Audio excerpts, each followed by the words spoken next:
Une star déchue, désespérée de gagner de l'argent avant sa retraite, imagine un stratagème audacieux, simuler sa propre mort pour escroquer ses proches. Le jour des funérailles, tous ses amis, sa famille et les célébrités se rassemblent pour lui rendre hommage, avec des centaines de tables dressées pour le banquet. Bien que la cérémonie lui coûte une fortune, Jacques récolte des millions de dollars en dons funéraires, y compris des lingots d'or, tandis que ses anciens films défilent à l'écran sous les larmes de l'assistance. Confortablement installé dans son cercueil, il suit la retransmission en direct en souriant, dansant même quand l'ennui le prend. Tout se déroule parfaitement selon son plan. À la tombée de la nuit, une fois les invités partis et le silence revenu, Jacques appelle immédiatement son complice, le seul à connaître la supercherie, pour qu'il vienne le déterrer et qu'il puisse fuir avec l'argent. Mais soudain, le complice est mortellement percuté par une voiture. Jacques, terrorisé, réalise qu'il est désormais prisonnier de sa propre tombe.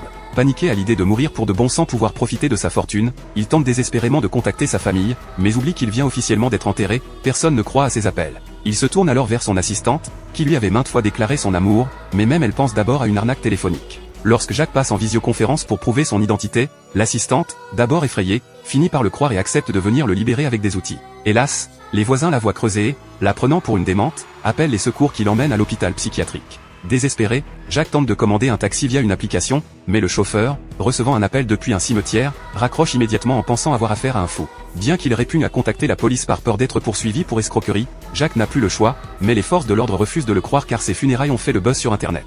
Gardant son sang-froid, il enregistre une vidéo qu'il envoie à un ami journaliste, activant le mode économie d'énergie de son téléphone qui se décharge. Le journaliste lui répond en modifiant numériquement son visage et l'accuse d'être un imposteur. Ses tentatives d'appeler sa mère, ses collègues et même ses fans se soldent par des échecs, personne ne le croit. Dans sa panique, Jacques casse accidentellement l'éclairage du cercueil et, avant que son téléphone ne s'éteigne définitivement, enregistre un dernier message implorant de ne jamais mentir sous peine de finir comme lui. Résigné à mourir, il ferme les yeux, mais soudain aperçoit son complice, il se réveille dans un studio de cinéma, entouré de tous ses proches qui jouaient la comédie. Son complice avait orchestré ce faux tournage dès qu'il avait eu vent du projet d'escroquerie de Jacques, mettant en scène tous les appels téléphoniques pour lui donner une leçon. Cette intervention visait à sortir Jacques de sa déchéance en lui montrant qu'il existe 1000 façons de gagner de l'argent sans recourir à de tels subterfuges. 6 mois plus tard, ce film leur rapporte gloire et fortune, faisant de Jacques la star la plus en vue du moment.